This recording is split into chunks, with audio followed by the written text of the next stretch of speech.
Mes amis, bien le bonjour. J'aimerais partager avec vous ma résolution du nouvel an. En fait, je vais quitter le Royaume-Uni définitivement en 2025. Dans les mois qui viennent, je vais partir. J'ai déjà commencé les préparatifs dans ce sens. Bien entendu, ça fait 16 ans que je vis dans ce pays, donc ça prend un peu de temps pour partir. Une époque, mes affaires tenaient dans une valise et un sac à dos. J'avais plus de liberté. Aujourd'hui, c'est un peu différent, mais j'ai commencé déjà les démarches pour partir du Royaume-Uni. Pourquoi depuis que je suis arrivé dans ce pays, je l'ai vu se dégrader sur tous les plans. Déjà à la base, quand je suis arrivé, c'était pas brillant, je vous le cache pas. Mais à cette époque-là, on avait, on avait une monnaie forte, on avait quand même une taxation faible. Hein. Le Royaume-Uni passait presque pour un paradis fiscal comparativement à la France, même si par certains aspects, le pays est encore coincé dans l'ère victorienne. Je vous avais dit que mon premier studio au Royaume-Uni, j'avais un compteur APS pour l'électricité. Au Royaume-Uni, il n'y a rien qui est un droit, ni la médecine. En médecine, tu n'es pas un patient, tu es un client. Je connais des médecins privés, quand tu les appelles, la secrétaire décroche et dit cabinet du docteur Machin, bonjour, est-ce que je peux obtenir le nom, numéro de votre carte de crédit? Voilà. Et après, quand tu es dans le numéro, elle dit alors vous voulez un rendez-vous de 10 minutes ou 15 minutes ou 20 minutes? Tu vois, la médecine se vend à la minute. Les Suisses vendent le vin blanc au déci. Au Royaume-Uni, on vend la médecine à la minute. Et tout est il n'y a plus de, si tu veux, si je reviens peut-être à ce que disait Margaret Thatcher, je ne vivais pas au Royaume-Uni quand elle était là, mais elle a dit, there is no such a thing as society. Il n'y a pas de société. Nous ne formons pas une société au Royaume-Uni. Nous sommes des individus liés par des relations d'argent. Qui paye qui, combien. Ce pays, je disais, est en train de s'enfoncer. Même pas s'enfoncer, est en train de s'effondrer avec une accélération. Je sais que certains m'attendent au tournant par rapport au Brexit. Je pense que le constat du Brexit a été un échec extrêmement profond. Je crois que ce qu'on aurait dû faire, on aurait dû changer l'élite avant de leur donner la souveraineté. Parce que l'erreur qu'on a faite, je pense, c'est que c'était un pays qui avait une souveraineté rattachée à l'Union européenne. Ça signifie les élites qu'on avait, eh bien, elles disposaient d'une souveraineté limitée, ça veut dire capacité d'action limitée. Et finalement, qu'est-ce qu'on a fait? En séparant le Royaume-Uni de l'Union européenne, on leur a donné carte blanche. Ça signifie tout ce qui était, tous les méfaits de l'Union européenne, ils ont pu les exercer en puissance 10. Je pense que ce qu'on aurait dû faire, après le Brexit, on aurait dû donner le pouvoir à l'homme du Brexit. On aurait dû donner le Brexit ça signifie le pouvoir à Nigel Farage. Le problème, c'est qu'on l'a donné à des corrompus de pire espèce. Et on a aujourd'hui un pays qu'on appelle le Royaume-Uni qui est en train de devenir entièrement pluvieux. Ça signifie, on voit autour de nous l'effondrement sous tous les plans. Je sais que certains amis français vont dire ouais, mais tu sais, en France, chez nous, c'est non, non, non. Je suis désolé de vous démentir. On va pas. Cette vidéo n'a pas pour but de déclencher une surenchère victimaire. Mais je vais vous dire un truc. L'autre jour, sur Twitter, quelqu'un m'a dit ah oui, Aldos, tu savais, hein, chez nous, en Suède, les choses sont effondrées aussi. Hein, j'ai mis un mois pour obtenir un rendez-vous chez le médecin. J'aurais voulu pouvoir obtenir un rendez-vous chez le médecin en un mois. Il y a 10 ans, je pouvais obtenir un rendez-vous chez le médecin dans un mois. Aujourd'hui, c'est terminé. C'est depuis quand j'ai pas vu le médecin? Depuis 2019, au Royaume-Uni. J'ai pas pu obtenir un rendez-vous depuis 2019. Tu vois? C'est terminé. Tout s'est effondré sur tous les plans. Rajoute à cela une taxation de niveau scandinave, des services publics inexistants, le totalitarisme, l'insécurité, la corruption des élites, mais une corruption, vous savez, quand je suis arrivé au Royaume-Uni, j'avais fait le raisonnement suivant. Ce raisonnement est faux. Je le partage avec vous, mais il est faux. Je m'étais dit, ok, je sais que la famille royale britannique est mêlée dans toutes les saloperies mondialistes. Je sais qu'ils font partie du WEF, je sais qu'ils pilotent plein de choses en sous-main, je le sais. Mais je m'étais fait la réflexion suivante qu'ils ne sont pas assez fous pour causer ces problèmes qu'ils veulent créer sur toute la planète. Ils vont pas les causer chez eux. Ils vont pas les causer en bas de leur château. Hein. Au moins ça. Non, je m'étais trompé. Ils sont prêts aujourd'hui à transformer le Royaume-Uni même en un tiers-monde insalubre, cher, pluvieux, misérable. En plus, avec leur histoire, ils sont obsédés par deux choses, hein, depuis un certain nombre d'années. Ils sont obsédés par le climat, donc ça signifie qu'on a un pays qui est froid, hein, qui est extrêmement froid, on a des températures à single digit, hein, ça signifie on a du 8-9 degrés à la fin du mois d'août. Donc on a un pays très très froid. Et en fait, l'obsession, c'est le réchauffement climatique. Ça signifie qu'ils sont prêts à sacrifier tout pour le réchauffement climatique. Ils veulent transformer le Royaume-Uni en un pays misérable encore une fois. Hein, vous savez, Trump dit Make America Great Again. Pourquoi le again? Again veut dire encore une fois. Ça signifie que l'Amérique avait une grandeur dans sa vision. L'Amérique avait une grandeur et on va lui restaurer sa grandeur. Donc c'est une restauration, lui, ce qu'il veut faire. Eh bien, nous, ce qu'on va faire, on va rendre le Royaume-Uni misérable encore une fois. Ça signifie on va revenir à des siècles passés où la médecine était un privilège de caste, le chauffage était un privilège de caste, le transport, la nourriture, tout est en train de devenir un privilège de caste dans ce pays.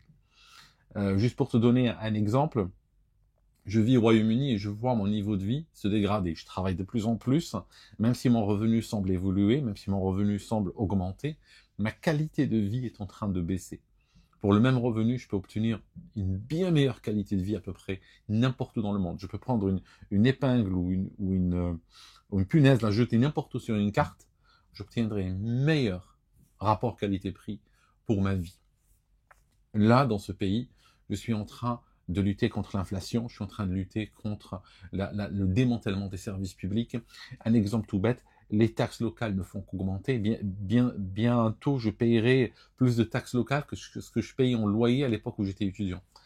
Chaque mois, ça tombe, il faut payer avec des services inexistants. Aujourd'hui, cette année 2024, l'année 2024, je me suis retrouvé maintenant à utiliser ma voiture comme benne à ordures. Ça signifie qu'ils viennent si rarement prélever ou ramasser les poubelles ménagères, les ordures ménagères, que je suis obligé maintenant de mettre une bâche, remplir le coffre de sacs et partir jeter ça moi-même à la décharge. Et je trouve plein de gens qui font la même chose. Aujourd'hui, il y a une file d'attente à l'entrée de la décharge. Donc, ça signifie qu'ils ne viennent pas chercher les ordures ménagères, mais ils augmentent les taxes pour les ordures ménagères. Donc, ça veut dire quoi?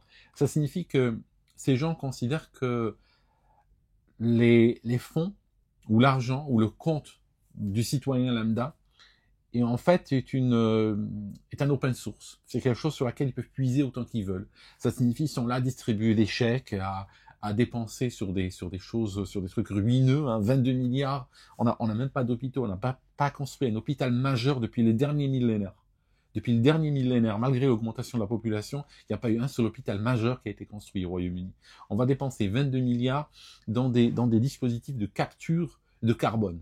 Hein, et dans quelques années, on nous dira que c'est parti en frais de bouche, que c'est parti en hélicoptère, que c'est parti en yacht, que c'est parti en Pologne, que c'est parti en Inde, que ça a été pris par des gangs spécialisés dans ce genre de choses. Ça devient l'enfer. Tu peux plus vivre. L'augmentation des denrées alimentaires, par exemple, je n'arrive plus. Vous savez, comme toutes les familles, j'ai l'habitude d'acheter un certain nombre de choses et puis il y a plein de mes achats qui sont répétitifs. J'arrive plus à acheter 2 fois la même chose au même prix. Chaque fois que je vais acheter quelque chose, ça a augmenté. Les boîtes deviennent de plus en plus petites. La qualité se dégrade. Donc, et en plus de cela, rajoute ces idées folles de ville 15 minutes, de restrictions, d'interdictions, de caméras partout, de lois liberticides qui tombent tous les jours. Donc, au moins, tu prends certains pays qui sont totalitaires, par exemple, tu prends Singapour, hein, personne ne dit que Singapour est une démocratie, tu prends certaines monarchies du Moyen-Orient, c'est pareil, personne ne dit que c'est des démocraties, mais ça marche. Ils ont une sorte de totalitarisme éclairé, si je peux me permettre, qui fait que, bon, tu ne mêles pas de politique, la politique c'est nous, on va faire les choses, on va les faire correctement, et ça te regarde pas, tu vis ta vie, tu travailles, et puis voilà. Ok, il y a ce genre de deal dans le monde, mais il y a aussi le deal contraire. Tu as des pays autoritaires, mais qui s'enfoncent. Je sais pas moi, certains pays en Afrique, ou Asie, ou Amérique latine, avec des présidents à vie, etc.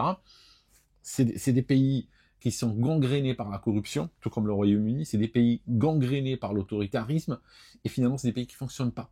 C'est même pas un autoritarisme à la Singapour, c'est un autoritarisme à des failed states. Donc on est en train doucement d'aller vers les situations de failed state. Donc qu'est-ce que tu veux? Moi je veux pas rester là-dedans.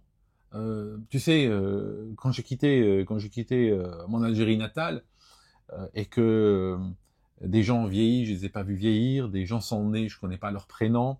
Des gens sont morts et j'ai pas pu les voir, j'ai pas pu les rencontrer. Et je suis parti sans savoir c'est la dernière fois que je les voyais.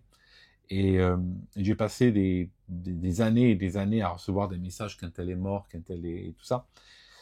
Je veux dire, c'est pas pour ce deal. Aujourd'hui, je me retrouve quand je vais en Algérie pour les vacances, j'en profite pour aller chez le médecin, n'est-ce pas? Je commence à faire du tourisme médical en Algérie. C'est pas pour ça. J'ai pas tout sacrifié pour partir en Europe, pour finalement devoir faire du tourisme médical en Algérie.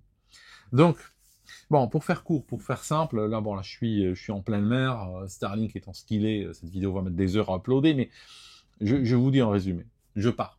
Je quitte le Royaume-Uni en 2025. Ça, c'est le premier point. Deuxième point, je ne pars pas en Europe, je ne pars pas aux États-Unis, je ne pars pas dans les pays post-chrétiens. C'est très simple. Tous les pays, je considère tous les pays occidentaux, aujourd'hui, sont des pays qui sont sur la même voie de destruction, d'autoritarisme et de démantèlement sur tous les plans. Certains sont plus en avance que d'autres. Le Royaume-Uni est très en avance. La France, derrière nous, je dirais, mais ça viendra. La France, je dirais, dans les 4-5 ans, elle rejoindra le Royaume-Uni en niveau de dégradation.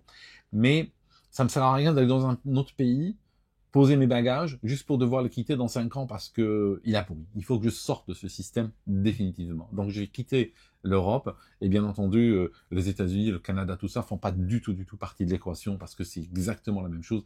Tous ces pays sont sommés de se détruire. Au Royaume-Uni, on a un exode massif. Peut-être ce qui m'est arrivé, c'est la femme de ménage. De manière un peu surprenante. J'arrêtais pas de regarder que les millionnaires partent, les milliardaires partent, les créateurs d'entreprises partent. Il y a un méga exode du Royaume-Uni. Tout le monde est en train de partir. D'ailleurs, le Premier ministre Keir Starmer, qui est notre Trudeau, qui est là pour longtemps, même si lui, il saute, il est entouré de plein de gens qui reprendront le flambeau, de toute manière, vous inquiétez pas. Il a dit, si la nouvelle orientation pour le Royaume-Uni ne vous plaît pas, signifie un tiers-monde surtaxé, autoritaire et victorien, la porte est ouverte. La porte est ouverte, vous pouvez partir. Ok, ben on est de plus en plus à le prendre au mot. Et je vous disais, quand la femme de ménage, Bulgare woman, je crois, je n'ai jamais vraiment demandé, a dit que elle aussi, elle quittait le Royaume-Uni parce que elle trouve que le pays a pris une tangente impossible. Ça a été peut-être la sonnette de réveil pour moi. J'ai compris que j'ai été fait comme si j'étais dans un bâtiment qui a pris feu, et puis que tout le monde est parti, que les issues de secours sont en train de s'emplir de fumée, et que je suis le dernier encore là, dans ce pays. Donc voilà mes amis, je vous dirai où je pars, c'est pas un secret, c'est pas un grand secret non plus, mais juste j'ai une destination première sur la liste, j'ai une deuxième destination sur la liste, j'ai entamé les démarches pour la première. Si jamais ça se passe mal, je sauterai tout de suite sur la deuxième destination, mais voilà. Je vous informerai un peu plus et tout ça, je vous parlerai de mon parcours et tout, quand j'aurai plus de visibilité. Mais grosso modo, dans les 6-7 mois, je quitte le Royaume-Uni, définitivement. Merci d'avoir écouté jusqu'ici. Je vous rappelle mon livre Scrologie. Le fait d'écrire ces livres, ça m'a permis de regarder un petit peu les choses en face. Et ça me permet de comprendre ce qui est en train de se tramer et dans quelle direction nous sommes en train d'aller. Et que, quand ils auront poussé ce projet à sa quintessence, des pays comme le Royaume-Uni, des pays comme la France, ça ressemblera grosso modo au Sud-Soudan. Ça sera des failed states misérables, policiers, autoritaires et des pays de crevards, quoi. Je sais pas pourquoi, hein, c'est pas une crise. Ce n'est pas une crise, encore une fois. C'est pas un accident. C'est une volonté. C'est intentionnel. C'est planifié. Et ce plan est conduit depuis des décennies. Je sais pas pourquoi. Je pointe le doigt sur personne. Mais c'est une destruction civilisationnelle planifiée, voulue et qui avancera, qui est en train d'avancer à pas forcés. Merci d'avoir regardé cette vidéo et on se voit dans une prochaine.